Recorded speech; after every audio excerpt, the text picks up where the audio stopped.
ভাপে রান্না বা পাতুরি আমরা অনেকেই অনেক রকমের খেয়েছি, তবে ছানা পাতুরি বা ছানা ভাপা এটা কম মানুষই খেয়েছে।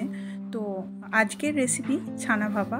প্রিয় দর্শক, আমার ভিডিওতে যদি আপনি নতুন হন তাহলে অনুরোধ করব পুরো ভিডিওটা না টেনে দেখার, কারণ খুব ছোট ভিডিও, এটা 3 মিনিটের একটা ভিডিও। তো যাই হোক, আর একটা রিকোয়েস্ট করব যে আমাকে সাবস্ক্রাইব করে আমার পাশে থাকবেন ও শেয়ার করে দেবেন। এখন ছানা ভাপার জন্য যেটা লাগবে, পোস্ত, সর্ষে ও কাঁচা নারকেল। ঠিক এই পরিমাণে, যে পরিমাণে আমি দিলাম। যে কোনো ভাপাতে সর্ষেটা একটু বেশি দিতে হয়, পোস্তটা ওর থেকে একটু কম দিতে হয়। যেমন সর্ষে 2 চামচ দিলে 1 চামচ পোস্ত দিতে হবে, আর নারকেল এর মধ্যে দিলে টেস্টটা অনেক বেশি বাড়িয়ে দেয়। তো যাই হোক, এটা একটা পেস্ট বানিয়ে নিতে হবে। আমি ছানাটা নিয়েছি 100 গ্রাম মতো। তো 100 গ্রাম ছানায় যে পরিমাণ আমি ওই পেস্ট বানিয়ে নিলাম যথেষ্ট। আর দিয়ে নিলাম একটু বেশি করে এরকম 1 ডাবু সর্ষের তেল, কাঁচা সর্ষের তেল। এখন সমস্ত উপকরণগুলো একসাথে ভালো করে এবার মাখিয়ে নেব। মাখিয়ে নেওয়ার পর যদি কলা পাতা পান, খুব উত্তম, কলা পাতাতে এটা ভালো হয়। আর কলা পাতা না পেলে সিলভার ফয়েল পেপার যেগুলো হয়, ওগুলো যদি ঘরে থাকে তাহলে ওগুলো দিয়ে বানানো যায়।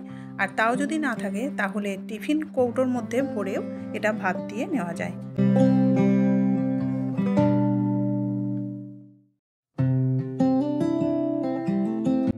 ফয়েল পেপারের মধ্যে দিয়ে এইভাবে চারিদিক কভার করে নিতে হবে।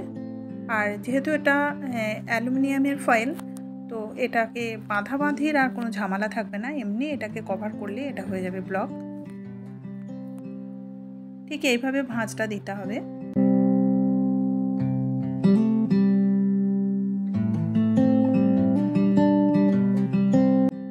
ব্যাস, এটা ভাঁজ দিয়ে কভার করা হয়ে গেছে। এখন এটা একটা তাওয়ার মধ্যে বসিয়ে দেব।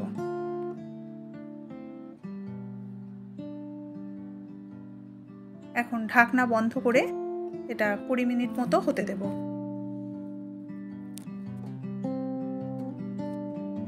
অবশ্যই এভাবে রোস্ট করে করতে হবে, এর মধ্যে কোনো রকম পানি দেওয়া যাবে না। শুকনো তাওয়ার মধ্যে বসিয়ে দিলে বা হাঁড়ির মধ্যে, মোটা তলা মোটা এরকম কোনো হাঁড়ির মধ্যে বসিয়ে দিয়ে টিফিন কোটো করতে হবে। হ্যাঁ, পানি দিয়ে ভাপ দেওয়ার দরকার নেই। এখন ভাপা হয়ে গেছে, আর আমি প্লেটের মধ্যে একটু ভাত আর একটু ওই 2 পিস মতো ছানা ভাপা তুলে নিয়েছি। আর ঠিক এরকম দেখতে হয়েছে, খুব সুন্দর হয় খেতে, টেস্ট অসাধারণ হয়। আপনারা বানিয়ে খাবেন। আর এই গরমে এই ছানা ভাপাটা খুবই উপযুক্ত একটা খাবার।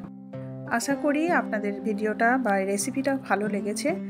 খুবই সহজ একটা রেসিপি, আর অল্প উপকরণে এটা তৈরি করা যায়, খুবই সহজ।